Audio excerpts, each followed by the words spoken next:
Dan untuk membahas kisruh alumni LPDP yang enggan pulang menjalankan kewajiban mengabdi kepada negara, kita sudah terhubung dengan Bagus Mulyadi, asisten profesor di University of Nottingham, Inggris, dan juga host Chronicles. Selain itu ada Ubaid Matraji, Koordinator Nasional Jaringan Pemantau Pendidikan Indonesia. Selamat malam waktu Jakarta, Mas Bagus, Mas Ubaid. Selamat malam, Mbak Diandra. Baik. Saya ke Mas Bagus terlebih dahulu. Mas Bagus, bagaimana nih pandangan Anda terkait penerima LPDP yang enggan pulang untuk mengabdi ke Indonesia? Bagus, kebijakan harus diaplikasikan tanpa pilih kasih, sanksi harus diberikan. Tapi saya ingin mencoba untuk membaca satu layer di bawah sentimen publik, terutama tadi yang Mas Primus katakan. Karena yang saya tahu, kata awardee yang disematkan pada penerima beasiswa LPDP itu artinya pemenang. Dan dalam konteks pemenangan sesuatu, artinya ada kompetisi di belakangnya. Kita sekarang berpikir pertandingan sekotor apa di mana kita bisa saksikan pemenangnya itu dikuliti oleh penontonnya sendiri. Itu yang nomor satu. Jadi itu bukan tanpa merit gitu ya, itu perlu diselidiki lebih dalam.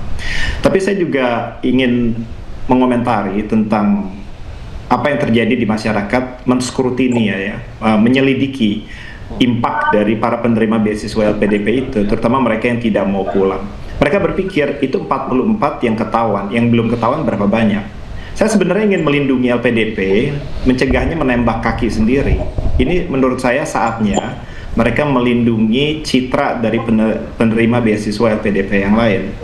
Karena ketika masyarakat bertanya tentang impak yang diberikan kepada negara oleh para penerima beasiswa LPDP, tanggung jawab yang sama juga dipikul oleh LPDP untuk menjelaskan secara eksplisit kepada masyarakat kontribusi seperti apa yang sebenarnya disematkan kepada para penerima LPDP itu. Kalau saya ngajar kelas di Nottingham, sebelum saya desain kelas itu, saya harus pastikan bahwa ujian yang saya berikan itu sesuai dengan tujuan dari kelas itu. Kalau ada mahasiswa Nottingham yang melakukan hal bodoh di bidang yang saya ajar, nomor satu yang malu itu saya. Begitu.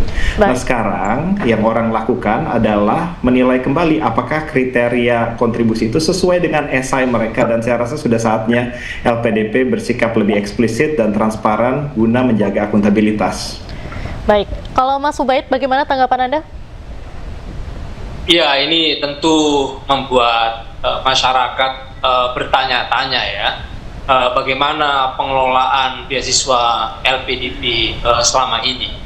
Bahwa masyarakat menduga ada seleksi yang tidak fair, kemudian penerima manfaat yang tidak tepat sasaran. Ini yang kemudian membuktikan dugaan yang selama ini diasumsikan oleh masyarakat, gitu ya. Dan ini sangat menyakiti masyarakat karena uang APBN yang digunakan untuk beasiswa LPDP ini kan sejatinya kan kalau dalam APBN baik di tahun 2025 ataupun 2026 ini itu kan sebenarnya masuk dalam alokasi 20% dari APBN yang untuk pendidikan itu gitu.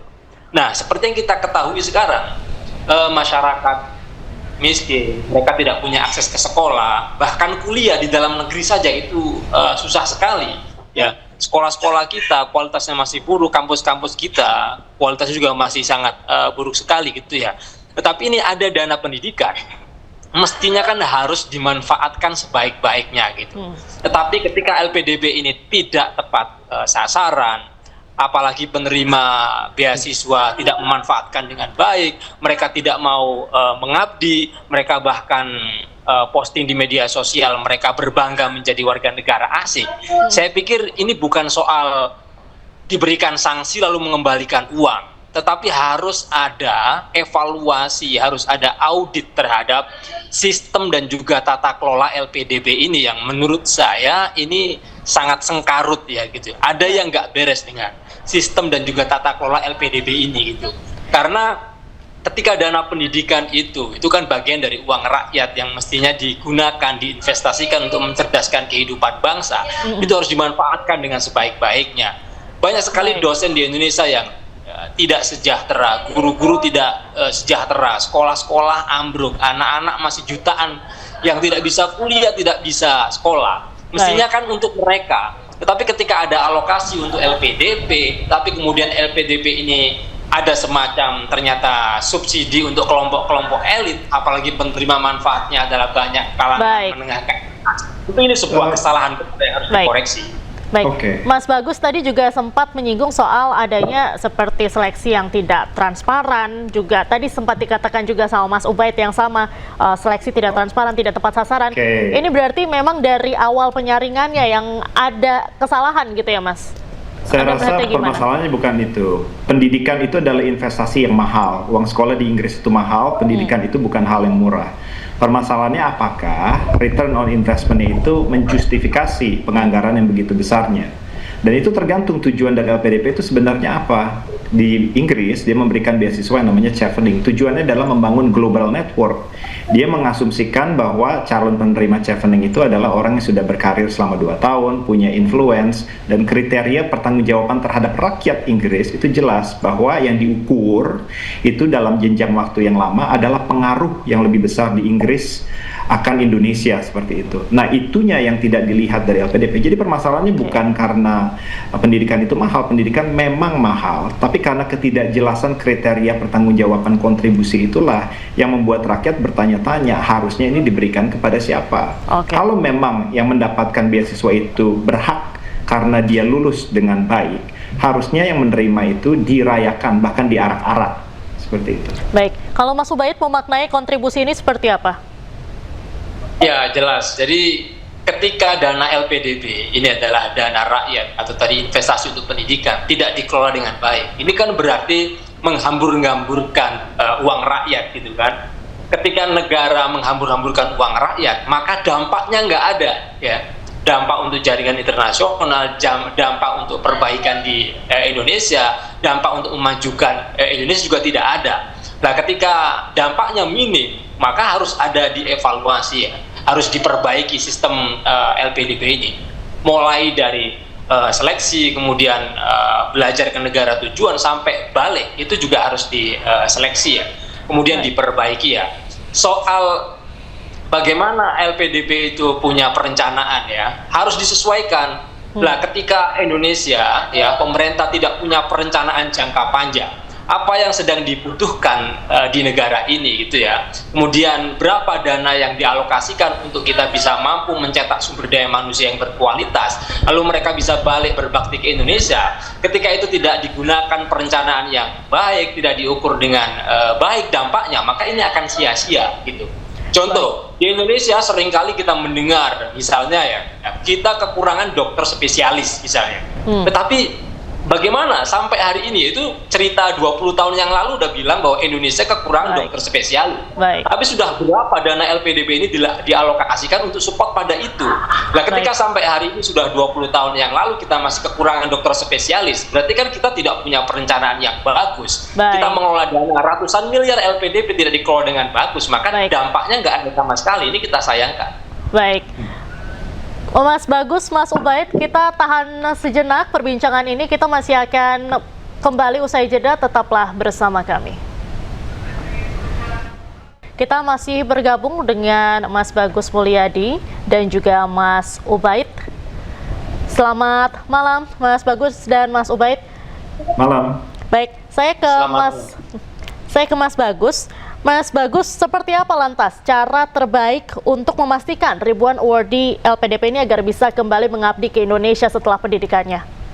Justru saya pikir kepastian kepulangan sebagai kriteria kesuksesan program sebesar LPDP sangat tidak relevan dengan dunia masa kini, di mana dunia global itu memaksa setiap negara itu untuk saling berjaringan secara internasional. Dan kepastian kepulangan itu sebenarnya kriteria yang sangat gampang untuk dilakukan. Anda nggak butuh intelektualitas, tidak butuh pengalaman, Anda cuma butuh chat GPT untuk nge-track setiap data anak-anak LPDP. You hardly need any intelligence for that. Yang sulit itu adalah membuat kriteria keberhasilan yang terukur. Karena kalau dia hanya pulang, dia akan mensaturasi pasar kerja yang sudah padat seperti ikan piranha dijeburin ke dalam kolam. Seperti itu. Dan dia akan betul-betul membuat susah kalau kriteria kesuksesan hanya kepulangan.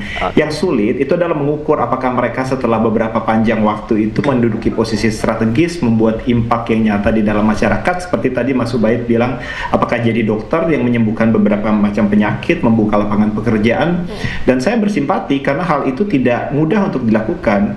Karena dengan kontribusi yang eksplisit seperti itu, maka akan ada akuntabilitas. Seorang yang menetapkan kriteria yang kemudian bisa salah, dia akan kena batunya. Kalau saya tulis ujian, 58% sampai 78% mahasiswa saya gagal, itu berarti saya yang bodoh bikin soal ujiannya. Baik, kalau Mas Ubaid, pandangan Anda seperti apa? Yang pertama memang harus dimulai dari awal ya.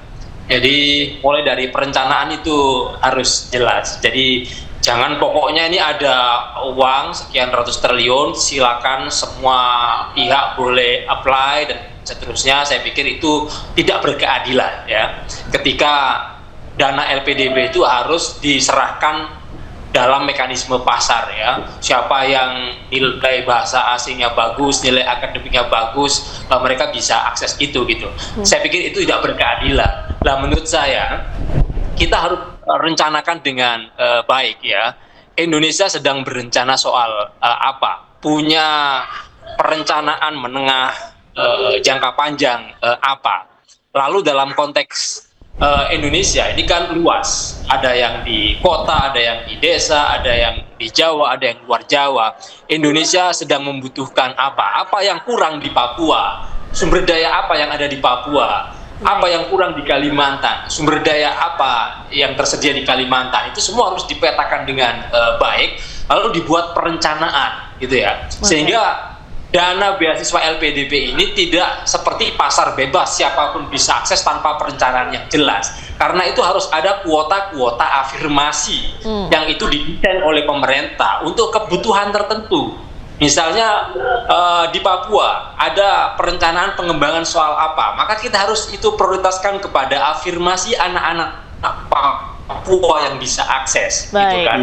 Tentu kriteria anak-anak Papua yang bisa akses dengan anak di Jawa akan berbeda. Kemudian selain itu juga sangat penting, kita bicara wajib mengabdi gitu.